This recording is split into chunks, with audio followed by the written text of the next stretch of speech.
Magandang araw! For today's video, maaga nga tayo nagising at papasok na naman si Kuya Johan sa school. Kita niyo naman yan sisi ko, gising na naman yung bunso namin at sobrang aga nga na nagising mga sisi ko, tinaig pa yung alarm. Habang nilalaro ko pala yung bunso namin sisi ko, pinaliguan na din pala si Kuya Johan ni Rigor. Sabay lang pala ang pasok ni Rigor at ni Kuya Johan ngayon mga sisi ko, kaya sabay din sila nag-ayos. Naglalambing pala si Rigor sa akin dyan mga sisi ko kasi hinahanap niya brief niya. Alam niya mga sisi ko, parang 3 na ang anak ko. Ang panganay ko yan si Rigor. Kasi totoo naman mga sisi ko, lahat na lang hinahanap sa akin, parang hindi siya dito nakatira. Hindi tayo pwedeng maghiwalay dahil hindi mo kakayanin. Ultimo brief, hinahanap sa akin, paano na lang pag naghiwalay tayo, saan mo hahanapin? Alangan naman sa iba, machuchumbag talaga kita dyan.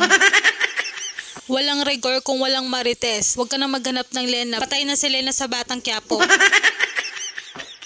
Balik na nga tayo sa video mga sisi ko. Basi asa na po kumadto diri. Basi mo balik na po na ako. Ganun sa kunya gipasakitan. Huy, walang ganun. Inayos ko na nga yung gamit ni Kuya Johan mga sisi ko at aalis na nga sila ni Rigor. Kinuha ko na nga yung bunso namin mga sisi ko at pagbubuksan ko na sila ng gate para makaalis na sila.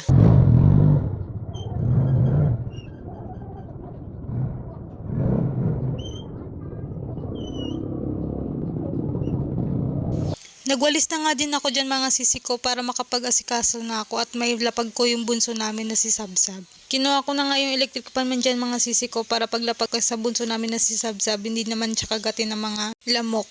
Fast forward tayo mga sisi ko, andito na para si Kuya Johan at si Rigor. Inutusan pala ulit ako ni Rigor na ayusin yung mga parcel habang kumakain siya.